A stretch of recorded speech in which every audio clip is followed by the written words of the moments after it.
네스트 팀 자살을 범죄로 정의해야 한다의 찬성 측의 임원을 맡은 최준원입니다. 먼저 용어 정리부터 하겠습니다. 자살은 자기 스스로 목숨을 끊는 것을 뜻하고 범죄는 죄를 범함, 즉 법을 어겼다는 것을 의미합니다. 그래서 저희는 자살을 범죄로 정의해야 한다고 생각합니다. 그 이유는 첫 번째, 생명 경시풍조를 초래할 가능성이 매우 높습니다. 일단 사람의 심리는 모방 유런과 모방 심리라는 것이 존재합니다. 모방 유런은 자신이 본 것을 그대로 행하려 하는 복사 유런이죠. 그래서 감정을 직접적으로 자기 자신에게 대입을 하고 그래서 그대로 반사적으로 적용시킵니다. 그런데 이런 자살을 많이 목격하거나 실제로 이러한 영화 같은 것을 많이 접했을 때 자살을 할 확률이 높다는 것을 미국의 심리학과에서는 이미 많이 증명이 되어 있습니다. 그래서 자살이 범죄가 아니라고 사람들이 자살을 많이 하게 되거나 이미 발생한 자살들을 보고 아무런 조치를 취해지지 않는다면 오히려 자살이 더 증가할 것이고 이런 생명 경시풍조를 조장할 가능성이 매우 높다고 볼 수 있겠습니다. 두 번째, 자살로 인한 주변 피해 또한 고려해야 합니다. 일단 자살을 했는데 이 사람 때문에 주변 사람들에게 피해가 갈 가능성이 매우 높습니다. 법에서는 주변 사람들에게 연쇄적으로 일어나는 피해는 법으로 처벌하지 않고 있다고 말하지만 그로 인해 일어나는 불평등은 너무나도 많고 그로 인해 피해받는 사람들은 너무나도 많습니다. 현재 법이 잘못됐다면 고쳐야 하는 것이 저는 맞다고 생각합니다. 그래서 만약에 빚 같은 것이 있다면 가족으로 넘어가게 되고 이런 경제적으로 큰 문제가 발생하기도 하며 심리적인 압박을 가해지면은 일단 가족 중에서도 같은 자살자가 발생할 수도 있습니다. 또한 조금이라도 연루되어서 용의자로 취급받는 경우도 허다하다고 합니다. 그래서 저희는 자살을 범죄로 정의해야 된다고 생각합니다. 감사합니다.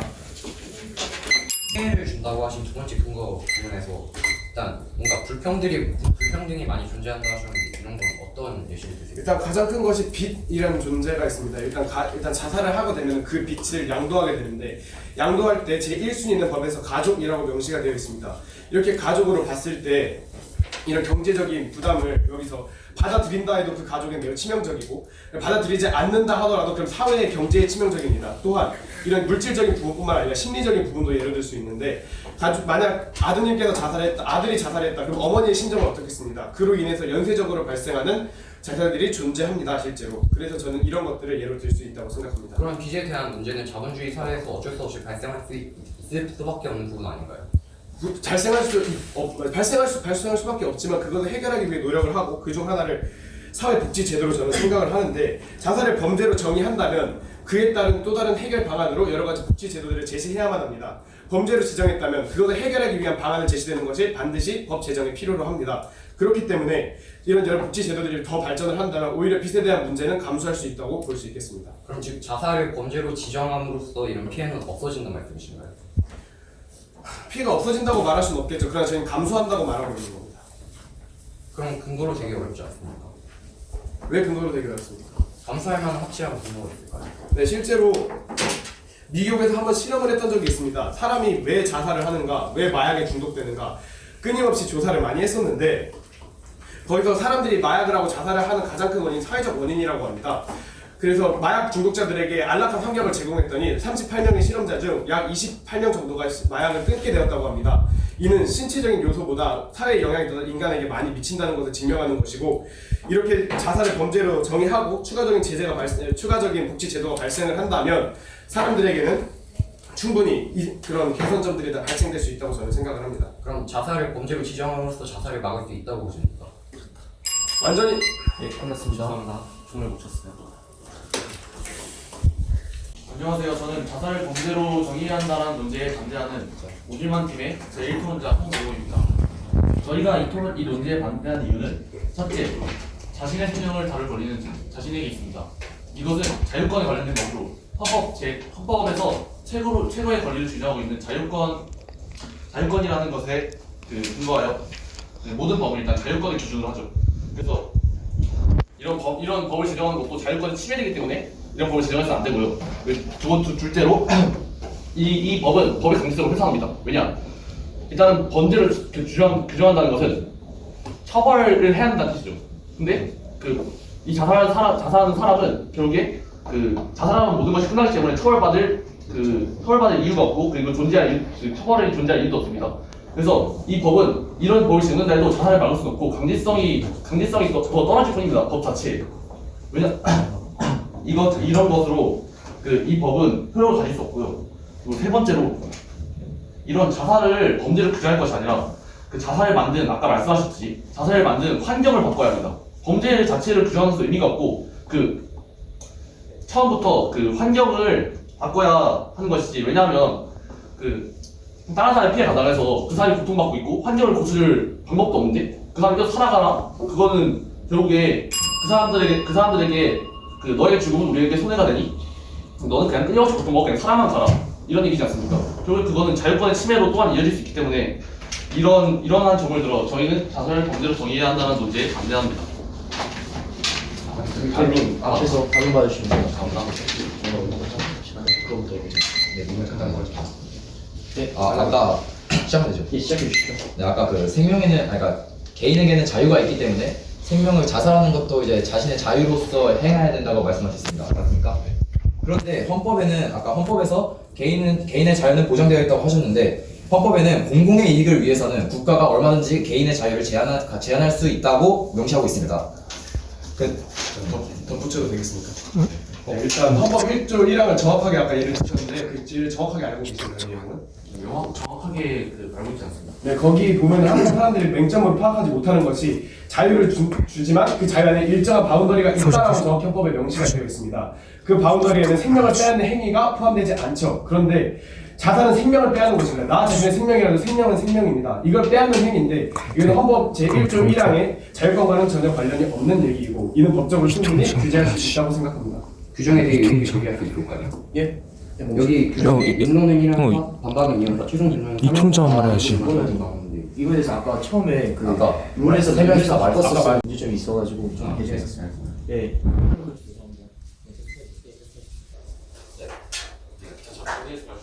네, 헌법 제1조 1항에 말하는 자유권은 일정한 바운더리, 즉 일정한 테두리 안에 있는 자유를 의미합니다. 그러나 여기서 이 바운더리 안에는 생명을 빼앗는 행위는 전혀 포함되지 않습니다. 자신의 생명이라도 생명을 빼앗는 것은 범죄로 규정할 수 있기 때문에 이 자유권과는 관련이 없는 이야기라고 생각을 합니다. 그래서 범죄를 바운더리 규정할 때 과연 자살을 보고 있어요. 그 자살을 제 생각에는 생명을 빼앗는 행위는 그러니까 아까 말씀하신 공공의 이익을 해치는 행위지 않습니까? 근데 그 공공의 이익을 해친다는 거는 다른 그 공공의 이익을 해친다는 그 근거에 준거하여 이런 선법 명시된 생명을 빼앗는 행위한 것은 다른 사람의 생명을 빼앗는 행위로 해석할 수 있잖아요. 개인의 생명은 생명이 아니라고 하고 그를 정의할 할 권리가 나한테 있다라고 지금 주장하시는 거죠. 자신의 생명은 자기 거니까 자신의 소유지 않습니까? 하지만 그런 자살로 인해서 아까 말씀드렸듯이 모방 심리나 빚 같은 경우로 이제 사회적인 피해를 입힐 수 있는데 이럴 경우 공공의 이익을 위해 제한이 가능하다고 헌법에 명시되는데 어떻게 생각하십니까? 신이 말씀하셨는데 모방하고자 하는 사람은 그러니까 막 행복한 사람이 자살하는 그런 장면을 보고 자신도 자살할 거라고 생각할까요? 어차피 모방하는 사람은 똑같이 극단적인 상황에 내몰린 사람들이고 또한 이제 범죄로 규정한다고 해서 자살을 막을 강제력이 되진 않기 때문에 어쨌든 처벌을 받으나 안 받으나 난 죽었는데 뭔 상관이 하고 자살을 할 거잖아요. 어차피 자살하는 사람을 막을 수 없는데 그걸 그것도 모방하고자 하는 자살을 어떻게 막습니까? 그 상황이 지금 상황이랑 별로 달라질 게 없다고 생각합니다. 일단 모방 심리가 부유한 사람들한테 없다고 말씀을 하셨는데 그럼 그 실험에 의했을 때 그 미국의 연구소에서 제기한 심리 실험에 의하면 그 사람들이 일반적인 행복한 가정을 이뤘음에도 불구하고 부정적인 영화를 접했을 때 혹은 부정적인 말을 계속 지속적으로 들었을 때 자살을 하고 싶은 충동을 느꼈던 사람이 약 20.5% 정도 된다고 통계 자료가 실제로 존재를 합니다. 이런 부분에 있어서는 이 부유한 사람이건 아닌 사람이건 모방 심리는 누구나 존재한다는 것입니다. 즉 이 모방 불연이라는 것은 어느 사람에게나 있고 어떻게든 작용할 수 있다는 겁니다. 네, 덧붙이면은 그 아까 모방 심리를 아까 이토론자님께서 말씀하셨던 어쨌든 행복한 사람은 그것을 모방하지 않을 수 있더라도 국한적인 상황에 같은 처지에 있는 사람은 그 모방 심리를 통하여 그 자살하는 사람을 따라할 수 있습니다. 그렇게 되면 2차적인 피해는 당연히 발생하는 것이고 그렇게 우리는 애초에 자살을 막고 더 나은 사회 제도를 정하면은 더 나은 방향으로 갈 수 있고 그렇게 범죄로 지정해서 자살을 막음으로써 2차적인 피해를 막자는 뜻입니다. 어떻게 말할 것이죠? 구체적인 상황이 그러니까 자살을 범죄로 막으면 아까도 말씀드렸다시피 지금 질문하신 게 모방 심리를 통해서 자살하지 않을 수도 있다고 말씀하신 거잖아요. 아니요. 근데 그 무방 심리가 어쨌든 생길 거라는 말씀입니다. 네. 그러니까 즉 무방 심리에 대한 문제점을 제시하셨는데 자살을 범죄로 정의하던 안 하던 어쨌든 무방 심리 때문에 자살할 사람은 할 수밖에 없어요. 그러니까 그걸 애초에 방지하자는 겁니다. 자살을 자살을 범죄로. 네? 아, 예, 여기. 자살을 하지 않으면 애초에 그런 모방 심리라는 게 존재하지 않을 수 있겠죠. 네, 자살을 범죄로 지정하든 안 하든 자살할 사람은 하는데 어떻게 자살을 막는 네, 알겠습니다. 질문하겠습니다. 인론에서 아까 사회적 환경을 변화시켜서 자살을 막아야 된다고 얘기하셨는데 그렇게 되면 그 존재 자체는 자살의 범죄로 정의를 하든 안 하든 그것은 해결책이지 사회를 자살을 범죄로 정의해야 된다는 토론에 맞지 않는 주제라고 생각하고 싶은데요. 이 토론자님께서 말하신 것처럼 모방심리가 자살을 범죄로 정의하든 안 하든 상관이 없다는 것은 그렇게 따지면 찬성에서도 반대에서도 인론적으로 허용할 수 없다고 생각합니다. 그렇게 생각봤을 때 인론자께서 말하신 것처럼 세 번째 주장 환경을 바꿈으로써 자살을 줄여야 한다는 것 역시 오히려 저희 찬성 주장에서 말할 수 있는 주제라고 생각하는데요. 네, 저는 그걸 말한 이유가 일단 범죄를 규정하는 걸 반대하고 그거에 대한 근거를 말한 거고요. 그리고 아까 말 못한 게 있는데 자살을 범죄를 규정한다. 그 범죄를 규정한다는 거는 범죄는 즉 아까 말씀하셨듯이 법을 어기는 거지 않습니까? 법을 어기면 처벌을 해야 그 예방이 되죠. 근데 처벌을 누구한테 할 겁니까? 범죄를 규정할 수 없는 거 처벌을 할 사람이 없습니다. 방금 말씀하신 것대로 얘기하면 그 법을 왜 만듭니까? 법을 처벌하려고 만듭니까? 일단 법을 처벌하기에 앞서서 그 범죄 이런 것을 예방하자가 주 목적이지 처벌을 하자가 주 목적이 아닙니다. 하지만 예방을 위해서 처벌이 필요한 거 아닙니까? 그럼 묻고 싶은데요. 교통사고가 났을 때 교통사고를 친 사람도 죽고 그거를 당한 사람도 죽었으면 처벌은 누구한테 합니까? 뺑소니인 가정에서. 그것도 법으로 정해져 있는 상황에서 뺑소니라는 것은 이제 법적으로 정해져 있는 것인데 만약에 교통사고가 나서 양측이 다 죽는다면 그것은 누구한테 하죠? 그건 처벌할 수 없죠. 그런데 저희 의견이 그겁니다. 자살은 처벌할 수 없습니다. 그것과 같은 방향으로 범죄로 정한다는 것입니다. 네, 그것도 어쨌든 범죄로 정해져 있는 것인데 뺑소니도 범죄로 정해져 있는 것인데 둘 다 죽는 상황에서 아무도 처벌할 수 없지만 범죄로 지정되어 있습니다. 그렇게 저희도 자살을 범죄로 지정할 수 있다고 생각합니다. 말씀드릴 게 있는데 일단 뺑소니 범이 항상 죽지 않습니다. 뺑소니 범이 살아있는 경우가 있기 때문에 법으로 지정해서 처벌할 수 있는데 자살은 항상 죽습니다. 항상 죽어요. 그러니까 자살이죠. 자살 실패해서 죽죠. 그건 자살 실패죠. 자살 미수라고 보죠. 그러면 묻고 싶습니다. 자살을 범죄로 정의하지 않으면 자살이 있을 때는 어차피 그 피해는 막을 수 없는 거 아닙니까? 그렇기 때문에 자살을 범죄로 지정했을 때 처벌을 한다 안 한다가 문제가 아니라 일단 1차적으로 자살을 예방한다가 우선입니다. 자살을 죽었을 때 자살을 처벌하자는 얘기 아니라 자살을 막기 위해 자살을 범죄화해야 된다는 겁니다. 하지만 예방하려면 처벌이 필요하다는 말씀입니다. 저희가 처벌이 없는데 예방을 어떻게 하죠? 뺑소니 그거 처벌을 아까 제가 예를 들었던 것에 대해 얘기를 하면 그게 처벌을 안 하더라도 여기서 내가 만약에 과속을 해서 박으면 만약 내가 살았다면 거기서 내가 대가를 지불하겠구나라는 걸 인지하고 있죠. 인지로만도 그게 예방이 된다고 증명이 된 사례는 이미 많다고 생각합니다. 그렇게 따지면 자살을 범죄로 정의했을 경우 오히려 더 확실히 죽을 방법을 더 모색할 뿐이지 않을까요? 확실히. 근데 아까 말씀하셨듯이 그 사회적 제도를 통해서 충분히 막을 수 있다 하시잖아요. 어떤 사회적 제도를 제정을 해야 한다지 막을 수 있을지 그거는 제정을 해야 된다는 해결책이지 이 주제를 정해지 말아야 된다는 아니지 않습니까? 그러니까 범죄로 정의하기보다는 그런 해결책에 더 중점적으로 봐야 한다. 토론자 조연서입니다. 저희 조에서는 자살은 범죄가 아니라고 이야기를 하고 싶습니다. 아까도 뭐 이야기를 했듯이 자신의 생명은 뭐 자신에게 걸려 있는 거죠. 자신이 생명을 계속 연장하거나 그냥 거기서 멈추는 것은 그 개인의 자유라고 생각합니다. 이 있습니다. 마무리하시면. 예. 받으실 건가요?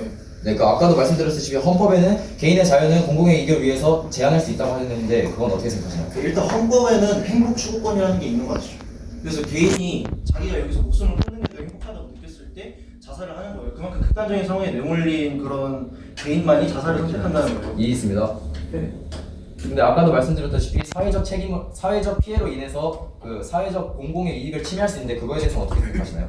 물론 사회적 피해도 얻을 수 있지만 그래도 개인의 생명은 자신에게 걸리기 때문에 그런 사회적인 피해는 어쩔 수 없다고 생각하고요. 그리고 저희가 또 이야기하고 싶은 게 자살을 범죄로 정의한다고 해가지고 마땅히 처벌을 할 사람도 없어요. 그리고 처벌이 없는 법은 마땅히 강제성도 가질 수 없습니다. 그런 의미에서 자살을 범죄로 정의한다고 해서 자살률이 줄어든다는 그런 근거는 잘 생각할 수 이 없습니다. 있습니다.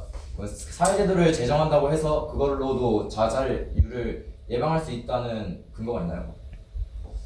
사회 제도적으로 노력을 해야 된다는 거예요. 그러니까 개인의 잘못이라기보다는 사회 전체적인 그런 분위기가 개인의 자살을 이끈다고 저는 생각을 해요. 그러니까 사회적인 캠페인이라든지 다양한 운동을 통해서 자살률이 줄이는 쪽이 오히려 이렇게 법적으로 자살하면 안 돼 이렇게 강제하는 것보다 그게 더 효과가 있을 거라고 생각하는 거예요. 법적으로 자살을 막았다고 생각해 보세요. 그런 그 개인은 자신이 자기 스스로의 목숨을 결정할 권리마저 국가에게 뺏겼다고 그런 좌절감에 빠질 겁니다. 그런 좌절감에 빠진 개인이 그 공공의 이익을 위해서 얼마나 더 많은 노력을 스스로 하려고 할까요? 그냥 더 다른 방법을 찾음으로써 오히려 국가 전체에 해가 되는 오히려 범죄율을 높이지 않을까요?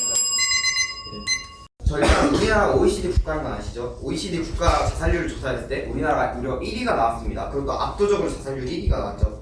저희가 법을 막자는 것, 자살 범죄를 정의하자는 것은 단지 자살 범죄로 해서 범죄를 했을 때 처벌하자는 의미가 아닙니다. 법의 1차적인 의미는 이 범죄를 일어나지 않기 위해 최후의 수단으로 법을 지정하는 것이고 그것을 막기 위해서 처벌을 하는 것인데 일단 자살을 한다는 것 자체에서 2차 피해가 발생할 수 있고 오히려 그 피해를 일어났을 때 그 피해는 막심합니다. 빚도 생길 수 있고요. 저희 1 토론자께서 말씀하신 것처럼 빚도 생길 수 있고 모방심리를 통해서 일어난 많은 가족의 정신적 피해도 일어날 수 있습니다. 그렇기 때문에 이해받지 않겠습니다. 법을 막자는 의미에서 처벌을 강요하는 것이 아니라 일단은 법의 전체적인 의미에서 이 자살을 막자는 의미고요. 그리고 이런 말이 있습니다. 죽으림으로 세상을 바꾸자는 말이 있습니다. 자살은 결국 제가 선택하는 것입니다. 제가 사회적 환경에서 휩쓸려서 제가 힘들어서 제가 자살할 수 있습니다. 하지만 그 자살할 용기로 한 번 더 세상을 바꿀 힘을 가지고 있다면 오히려 그 자살 범죄를 받겠습니다. 아까 세상을 바꿀 힘을 가지고 있다 하셨는데 예. 그렇게 극단적으로 내버린 사람에서 세상을 바꿀 힘을 얻다는 희망을 어떻게 찾죠? 그럼 반대로 왜 죽을 생각만 하죠?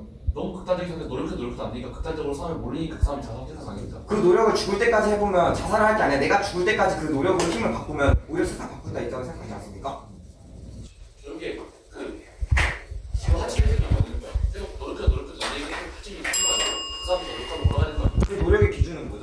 단지 성공했다고 노력입니까? 행복해야지 할 수 있는 거죠. 제가 행복할 수 있는 건 제가 노력한 만큼 나오는 것이 아닙니다. 때로는 세상이 힘들어서 바뀔 수 없어요. 하지만 그 노력을 계속 해나가기 때문에 우리가 살아가는 겁니다. 우리는 노력 안 해서 뭐 힘들어요 바로 죽으러 갑니까? 아니죠. 세상이 바뀌지 않기 때문에 변합니다. 하지만 내가 죽을 힘으로 세상을 바꾸려고 한다면 그 세상을 죽일 때까지 바꾸는 게 오히려 맞다고 생각하고요.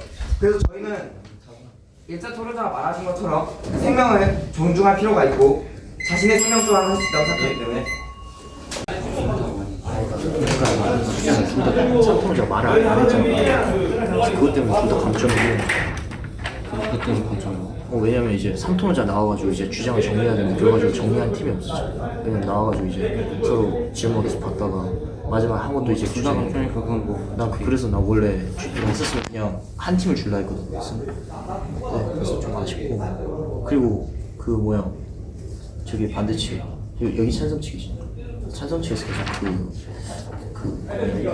뭐라 해야지 살짝 전문성이 없는 통계들 그런 것들 막 그러니까 막 반대측이 더 예 근데 그러니까 살짝 그 즉흥이라는 거에 맞지 않고 그게 어디선지 잘 모르는데 그러니까 그거를 살짝 주장이라고 받아들이라기보다는 살짝 뭔지 아시죠?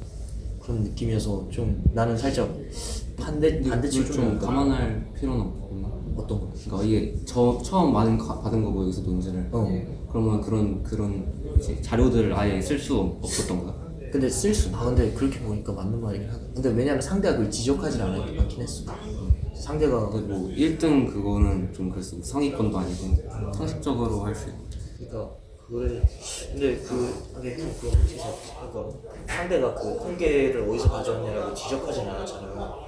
그래서 이거에 대해서 평가해야 돼. 그게 저기 주어진 자료가 아니라 자신이 그게 자기 머릿속에서 나오는 근데 그것보다는 우리가 봐야 될 게 지금 그거 가지고 어떻게 자기 주장을 그 흐름을 펼쳐내는 그걸 더 중시해야 돼. 근데 나는 얘네 그 주장하는 걸 들었었을 때 좀 살짝 두서가 없다는 느낌이야. 왜냐면 그 처음에 정확히 얘네가 말하고자 하는 게 정확히 뭔지 모르겠어요. 저도 마찬가지. 왜냐면 그 첫 번째 입문자가 나와가지고 마지막에는 좀 전 3번 자체를 제대로 못 썼거든요. 말을 중간에 바꿔가지고. 얘네가 결과적으로 증명한 게 뭐냐면은 마지막에 말한 사람은 너 물어본다. 아니 얘네 근거를 내가 판단했는데. 너 백지상이야. 기본적인 일반인 상태. 이 사상을 그걸로 하시게요? 당연하지. 네. 네 사상 기획해가지고. 그게 아니라. 갑자기 오산 하지 마시고. 이게 상식은 유지한 거 근거에 그러니까 얘네 근거에 내가 생각한 반박이 있는데. 그거 대입은 안 돼. 그건 안 돼. 그러니까 찬성해서 마지막에 말한 게 있냐. 그러니까 말 막 길게 했는데 말하는 게 결국 법이 1차적인 의미는 예방하는 것이라잖아. 예, 맞아. 저도 그렇게 근데 처음에는 아니 두서가 없어. 그리고 전 입론자 그러니까 논리력을 보는 사고에서 그러니까 논리가 구조된다기보다는 그냥 머릿속에서 나오는 걸 계속 내뱉는 느낌. 그래서 좀 안 좋고. 근데 오히려 반대측이 그러니까 겉으로 보기엔 살짝 토론 스킬 같은 거 좀 떨어지는데. 입론이 나 솔직히 잘 못 알아먹어. 아 근데요? 반대 입론 잘 못 알아먹었는데 저는 이렇게 좋았어요. 자유권하고 자유권이랑 어차피 막을 효력이 없다는 거랑 그리고 환경 그래서 네 알겠습니다. 빨리 근데 저는 일단 반대측이 우세하다고 나도 판단해요. 반대측 우선. 네, 반대측이 좀 더 반박을 잘했다 해야. 네 알겠습니다. 그럼 너는 찬성. 알겠습니다. 네. 총 집합해서 의장이 제가 말씀드리도록 하겠습니다. 일단 기본적으로 찬성 측의 경우에는 첫 번째 주장을 자살에 목격했을 때 모방 심리가 발생하여서 많은 영향을 줄 수 있다거나, 아니면 주변에 피해를 주거나, 아니면 우리 사회에 아직도 불평등이 만연하다거나 그런 식으로 논리를 지셨었고, 반대 측의 경우에는 자신의 생명에 대한 자율권이 존재하고 거기에 대한 단계성이 있으며 그에 처벌이 필요하고 자살을 만들 환경을 바꿔야 한다라는 그런 주장을 펼쳤습니다. 이렇게 했었을 때 저희 심사위원단에서는 일단 기본적으로 찬성 측의 경우에서 일단 논제에 대한 가장 중요했던 그 쟁점이 결국 법의 존재 이유는 예방을 위해서인가 아니면 처벌을 위해서인가 그쪽으로 아까 가져가셨었는데, 그쪽에서는 예방을 위해서 법이 존재하고, 그리고 결과적으로 그런 예방을 통해서 총적인 자살률을 낮출 수 있다고 얘기하셨고, 그리고 반대 측의 경우에는 그 자살을 범죄로 정의해서는 안 되는 이유가 결과적으로 처벌을 위해서 존재하는 것인데, 자살해가지고 사람이 죽어버리면 처벌할 사람이 없다라는 식으로 논제를 이끌어 가셨습니다. 예. 그렇게 했었을 때 저희 찬성 측에서는 일단 저희 심사위원단 측에서는 찬성 측에서 주장했던 찬성 측이 토론에 대해서 통계 자료를 꺼내왔다든가, 아니면 그런 외적인 것들을 꺼내왔었을 때 충분히 자신의 의견에 대해서 굉장히 객관적인 지표가 아님에도 불구하고 자신에 대해서 얘기한 게 맞습니다. 하지만 반대측은 그에 대해서 지적하지 않았기 때문에 이것은 점수에 들어가지 못하고, 그리고 그 찬성 측이 생명 경시나 두 번째 피해 불평등이나 이런 걸 얘기하고 세 번째 논거에 대해서 얘기했었을 때 시간을 제대로 맞추지 못해가지고 자신의 주장이라든지 아니면 그런 거에 대해서 심사위원단들에게 정확하게 이해를 시키지 못했던 점에 대해서 감점을 하게 되었고, 반대측 같은 경우에는 기본적으로 자신의 생명에 대한 경시, 법의 강제성, 환경을 바꿔야 한다라는 주장을 굉장히 잘 전달했기 때문에 심사위원단들에게 기본적으로 더 높은 점수를 가져갔습니다. 그러므로 일단 여러 가지 지표나 아니면 그 반박점들에 대해서 살펴보았을 때 반박에 대한 질과 반박에 대한 정확성, 그리고 말에 대한 구서나 논리가 좀 더 반대 측에 더 우세했다고 판단했기 때문에 저희 심사위원단 측은 2대1의 스코어로 반대 측이 우세했다고 판단했습니다. 이상입니다.